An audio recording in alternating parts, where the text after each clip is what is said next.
Good morning, everyone. It's Archivist David Thomas at Kresen, Kernow at Redruth, doing his final David's Dazzling documents before he retires next week. I thought today we look at some of the mysteries of writing and also in a Camborne context, because some of you will know I'm a good Camborne boy and have been so for 67 years, so let's finish, shall we say, where it all began. Now, on the table, first of all, we have the banns register of the parish of All Saints Tuckingmill, a church that also has a family connection with my family. But it's the calligraphy and the writing in this volume which is beyond stupendous, because the church was opened in 1845, but right next door there was a parochial Anglican National School which was kept by a schoolmaster called Richard Perkin, or sometimes Perkin Chatten, C-H-A-T-T-E-N.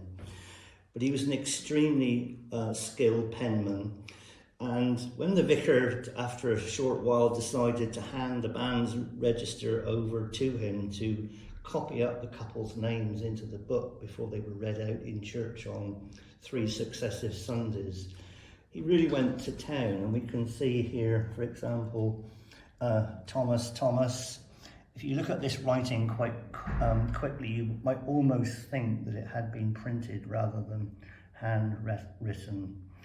Next down we have Henry Temby, good Pengegan name, the Temby family. And then John Clifton, we find the Cliftons as well in the neighbouring parish of Illugan. And then a bit further down, John Bray. Just look at that capital B, superbly done. Such was Mr. Chatten's fame that other clergy and other people gave him their records to copy or fair copy or even enter in their books. And if we move around the table, we come to the Churchwardens account book of the parish of Camborne. And here in the year 1861, Richard Hidderley and John Hoskins Budge, who were churchwardens in that year, they gave the book to Mr. Chatten to copy out a very old document, the 1727 Terrier of the Parsonage, etc. at Camborne in the county of Cornwall and diocese of Exeter, drawn up, as I say, in 1727. And again, Mr. Chatten really went to town, and he notes all the customs, the furniture of the church, and what it contained. And it shows the witnesses that were in that original 1727 document. Robert Newcomb was the rector at that time, John Daniel, the churchwarden, several Harrises, John Davy, Thomas Hockin, and Johnson Vivian, all good, famous and long-standing Camborne names. Now, back when Kresen Kernow opened in 2019, just after that, we hosted having a famous Cornish manuscript in our custody for a while on exhibition, which of course was Bewnans Meriasek, the life of St. Meriasek, patron of Camborne or Camborne.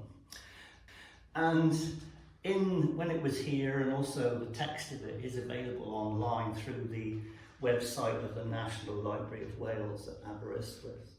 One day I was looking at it, and something struck me about one of the letter forms of the letter R in parts of the manuscript. Now, scholars have known for some time that 2 separate hands are used to record the manuscript.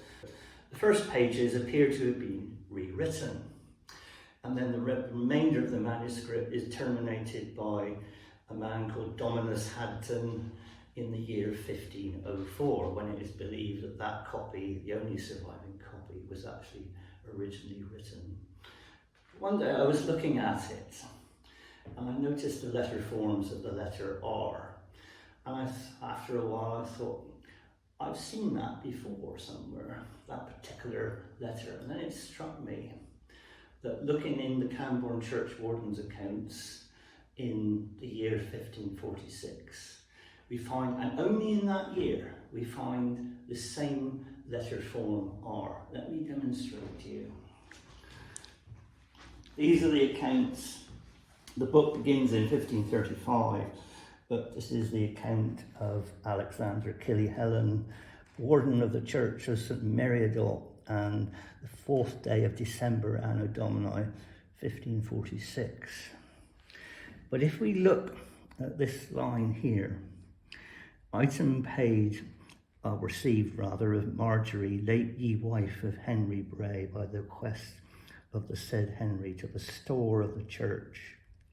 If we look at the R in Marjorie there, and the R in Henry, we see there's a little flick under the letter R. The R's look very much like a lowercase z in some contexts, but they have this little flick under them. Now that same flick is recorded in the Bewnans Meriasek, first 8 or 10 pages. So the same scribe in 1546 was out and about. And my contention is that the first pages of Bewnans Meriasek were rewritten in the year 1546.